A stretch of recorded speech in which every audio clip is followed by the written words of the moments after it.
Thank you for taking the time to watch this episode of Life Support. If you enjoy the content, we would ask that you like it, hit subscribe, and share it with your friends.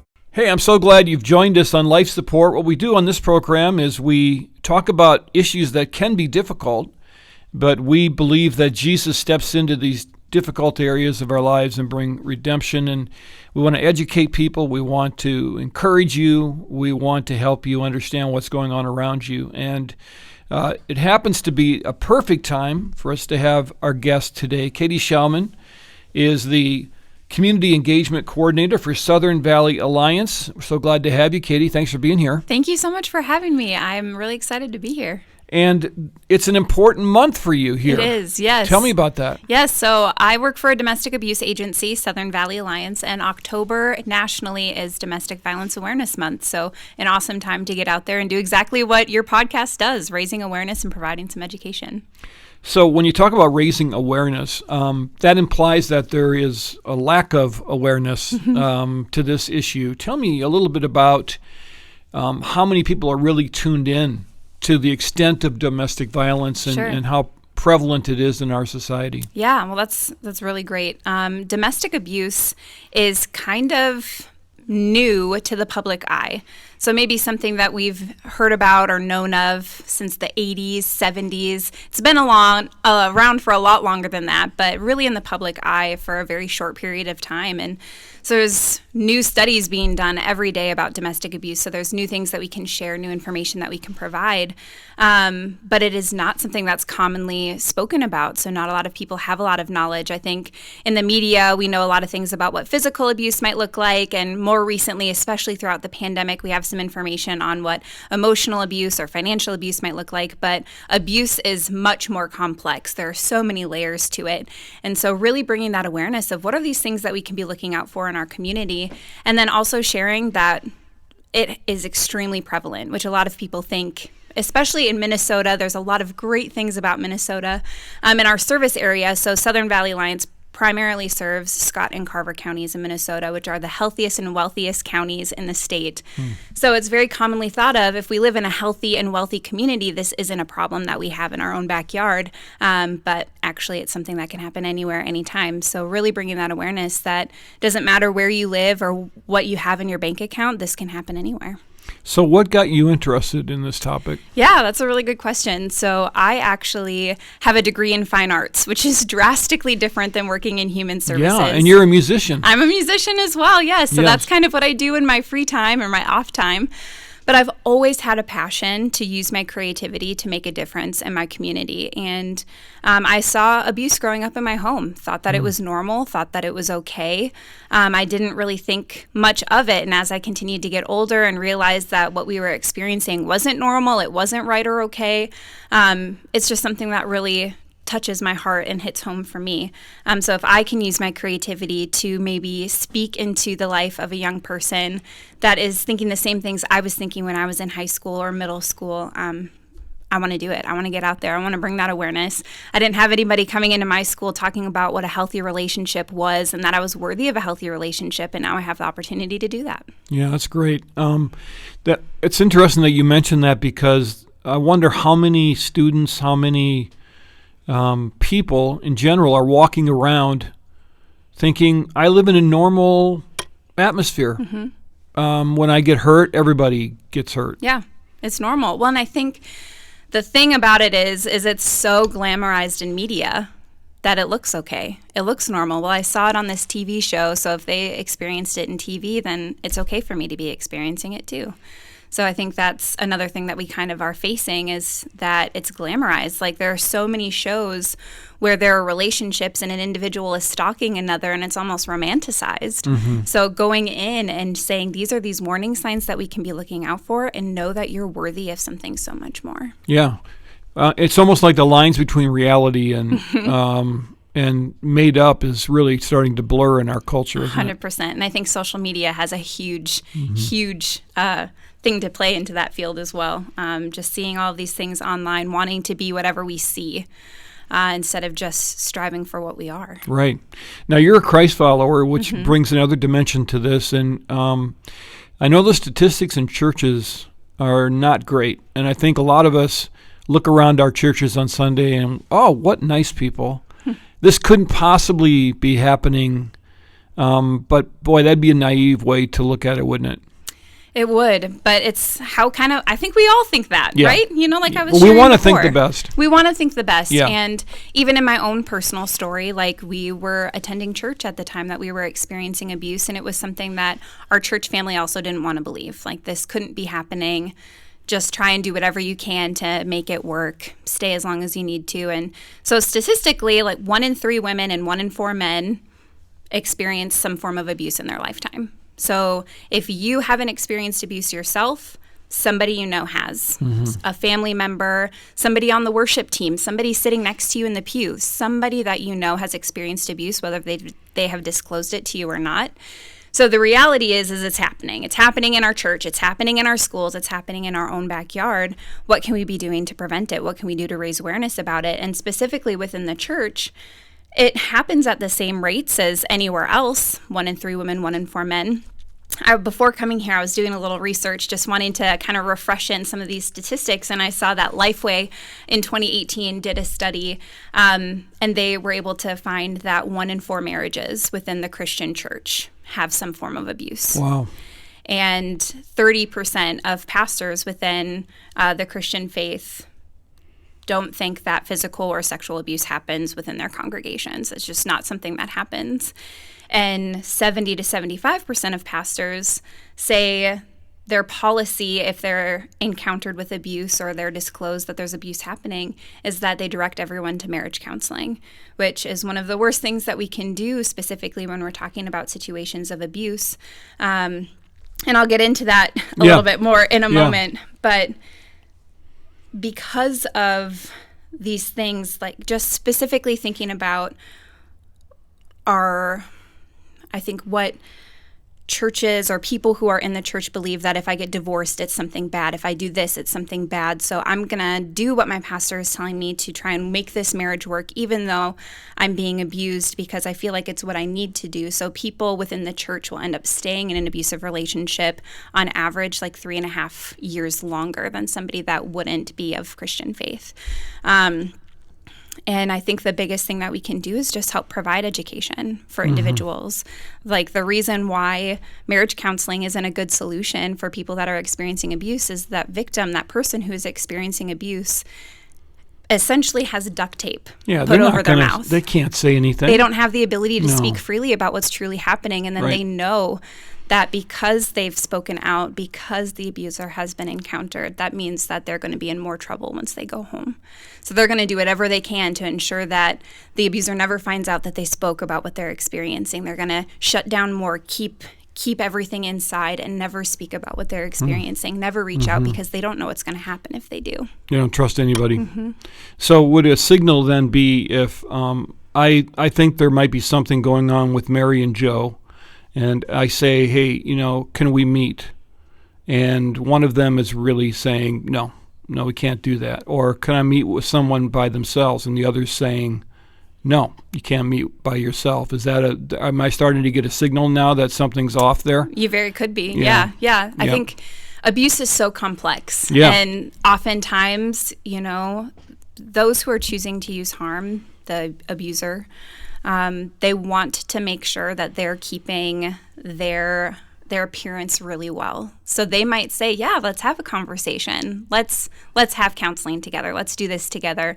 And they're going to do whatever they can to charm their way through to prove that there's nothing wrong. So it could go either way in those sorts of situations. Yeah, and that's what makes it so difficult. And the stories I read about how victims come forward in churches and are rebuffed by leadership, nothing gets me more angry faster than when I read and hear those stories. If there ever was a place where someone should feel safe and heard by their shepherds, should be in a church. But yet you hear these terrible stories of women being told to go back and obey your husband. It's your fault. And then men, I'm sure, feel like I can't say anything to anybody because I'm supposed to be the leader. For sure. And, and so it's sad that the church should be safe, but it's not. Mm-hmm. And what can leaders do in a church to create an atmosphere where someone is free to express this concern that if it's going on in their lives? Yeah. I would say the first thing is to know that, one, give yourself grace as a leader. You do not have to be the domestic abuse professional. Like, you are doing much as a leader of a church. You don't have to be the domestic abuse professional. That's why organizations like Southern Valley Alliance exist.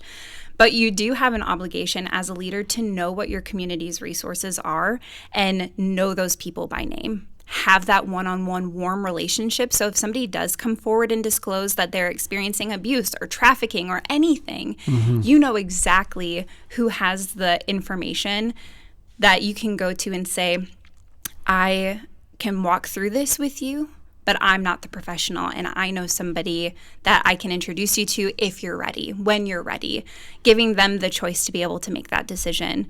The next big thing would be providing education for all of your staff. It goes so much beyond just being a pastor, because youth pastors need this information. People who are in kids ministry need this information. Your worship leaders should have this information. It's an entire staff should be educated on what are these warning signs of abuse? What do we do if somebody discloses? Because in a church community, in a church family, you have such strong relationships, and people are 5 times more likely to reach out to somebody within their church before ever coming to an organization like ours. So you really are the front line of being able to provide services, being able to provide resources and prevention education. But we have to be able to admit it might be happening. And when you said that, most pastors wouldn't think that it would be happening in their church, it's so easy to fall into that trap. Super easy. Everybody's got their masks on, right? Yep, 100%. And they do a good job of acting. And the scary part is that, you might have people on your board. You might have your staff involved with this. It's true. And they're not going to likely be quick to say something because there's so much to lose. And in the church, I think you're talking about relationships. It's almost like back in Bible times when someone would get thrown out of the synagogue, their whole life would change. And so people lived in fear of these Jewish leaders. And though it's not as pronounced and as organized as that, there is a unspoken, wow, if I say something, I'm going to be judged.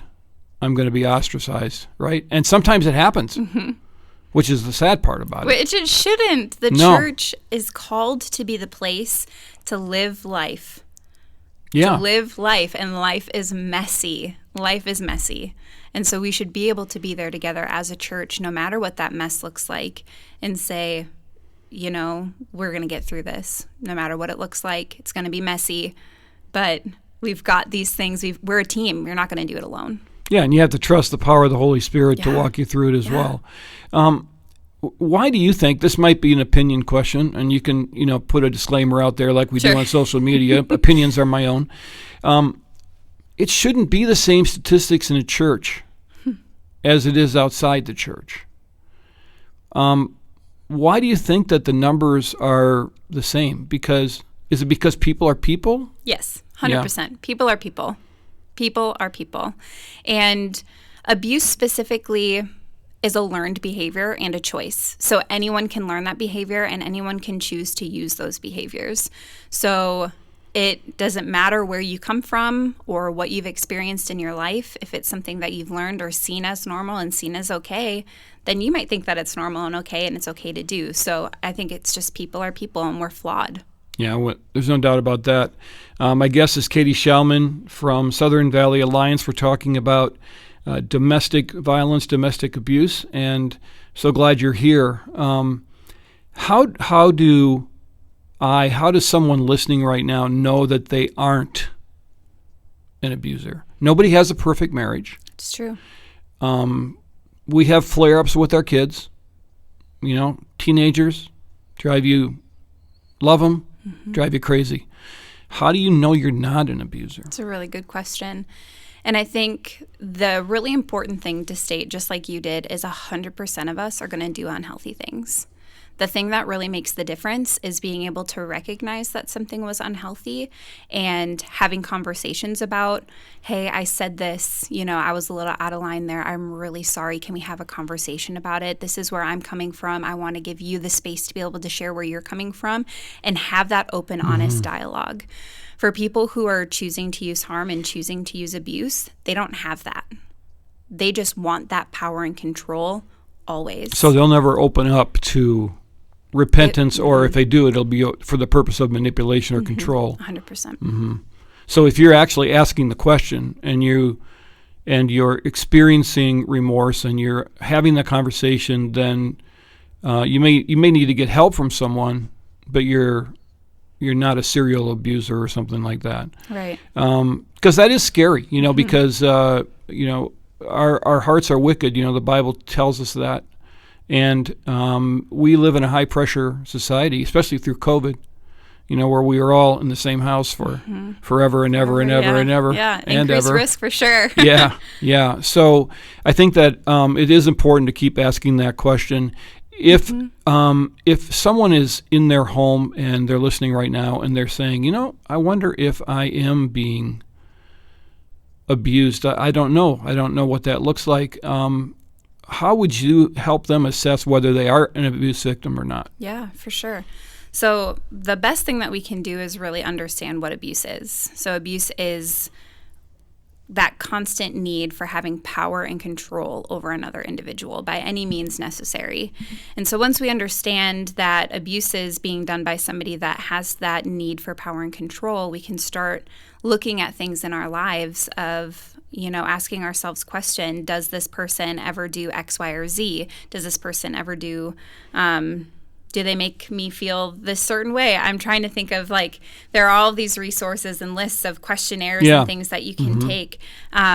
But you should never feel intentionally like your partner or anyone in your life is putting you down intentionally, physically harming you in any way or forcing you or guilting you to do things that you don't want to do. So if you're constantly thinking I feel like I have to do this because of the things that they're saying, because they're making me feel guilty or they're manipulating these situations, that could be indicators that either you're experiencing something unhealthy or abusive. But for sure, if it's ever crossed that threshold of being something that's physical, that's an immediate cause for what is happening? Yeah. What can I be doing? But I would say if you're questioning, I don't even know if what I'm experiencing is unhealthy, there are resources online, going to the National Domestic Abuse Hotline, which is, now I'm blinking on all these websites. No, that's okay. You can Google it and find the things. National Domestic Abuse Hotline, loveisrespect.org is a really great resource specifically geared towards teens, and onelove.org is also geared towards teens. But I feel like they lay out what are those healthy things that we should be striving for in all relationships, whether it's a romantic relationship with friends, family members, whatever it is. What are the things that we should be striving for in every relationship that we have? And what are these unhealthy characteristics that we can be choosing to navigate towards that healthy side of the spectrum before it escalates to something abusive? And being cognizant ourselves of, how are other people treating me? Is this something that I'm okay with? Right. And if I'm not okay with being treated that way, really want to encourage you and empower you to have conversations and let people know how you're feeling. I'm not okay when you speak to me that way or use those words towards me. And another big indicator is if you don't feel comfortable having those types of conversations out of fear of what might happen, that could also be an indicator that you are experiencing that power imbalance and are experiencing abuse. That's helpful. And it's okay to ask those questions. You're not a bad Christian for asking those questions about your spouse or about someone in your home. And I think that's another issue that's in play too. We're taught to have these servant-based relationships, which is biblical, but it's okay to ask questions. It's okay to wonder, and it's okay to seek out help if you don't know. It's not Jesus is with you. He'll help you. And the last thing he wants is for one of his children to be treated that way. It's not okay. Exactly. And I think in addition to that, it's okay to know your worth. Yeah, right. To know that you're worthy of being happy and in a healthy relationship. Yeah, that's right. And there's several examples, of course, we know in Scripture where Jesus went to the side of the oppressed and really stared down the oppressors, and didn't have any problem doing that. All right, so Southern Valley Alliance, tell me about that, and tell me about the services you offer there. Yeah, so Southern Valley Alliance has been serving the communities of Carver and Scott counties here in Minnesota for over 40 years. We were founded by a woman named Maxine Kruschke. She herself was a survivor of domestic abuse and took it upon herself, thinking if I'm experiencing abuse in my rural community, there's got to be other individuals experiencing abuse. And so she formed Southern Valley Alliance for Battered Women in the kitchen of her home. Fast forward 40 years, in 2020, we changed our name from Southern Valley Alliance for Battered Women to Southern Valley Alliance, recognizing that anyone can experience abuse. Men, women, no matter how you identify, people can experience abuse. But then also bringing awareness that physical battery isn't the only form of abuse. So we took that for battered out of our name as well. But yeah, I've been providing those services for over 40 years, and we have a wide range of services that we do provide, from a 24-hour free and confidential crisis line that anyone can call, whether you're experiencing abuse, questioning those unhealthy aspects of your relationship. What can I do? How can I steer that towards that healthy side of the spectrum? Or if you're just a concerned family member or friend, pastor, faith leader, neighbor that has questions on how you can make a difference in the community, that's what our crisis line is for. But then we also go beyond that into support groups and helping file for things like harassment restraining orders and orders for protection, and walking through that entire court process with individuals, as it can be extremely confusing, and ensuring that their rights are upheld. Uniquely in Scott and Carver counties, so the community that we serve, there is no domestic abuse shelter. There's also no homeless shelter. So it's a huge barrier that we face as an organization on a daily basis. But a few ways that we kind of get around that are able to bridge that gap: we provide emergency hotel stays. So we apply for a lot of grants to be able to have the funding to put people up in short-term hotel stays, provide transportation, and do further safety planning with them in those situations, or talking with an individual and seeing if shelter is the best fit for that individual, if that is truly where they want to go, if that works best for them. We're part of Minnesota Day One, which is a great website that I encourage everyone to go to. It lists all of the agencies across the state of Minnesota. So we are in partnership with them, can call and know which agencies have beds available, how many, and provide transportation. Oh, I touched the microphone. Sorry. No, you're fine. We touch the microphone all the time. Don't worry. Provide transportation to shelter that way. And then we recently in May launched a new transitional housing program. So for individuals that we've been working with for a little while and are kind of ready to get back out on their feet, have an opportunity, we put them up in an apartment complex within our community. We pay for that apartment for 6 to 12 months and do additional needs assessments. What are some other ways that we can help you? Do you have a bank account? Have you ever been able to have one before? Do you know how to balance a checkbook? Like those kinds of things, helping people really get back out on their feet. And then after that time, they have the opportunity to fully take over that lease, keep all of the furniture that has been in the apartment, and then that's their new home. Wow, that's great. That's cool. Yeah, lots of different things that we're able to provide and do. And a website address. Yeah, svamn.org. Okay. Thank you so much for being here. Yes, and God bless you. You guys are doing some great work, and I appreciate it very much. Thank you very much.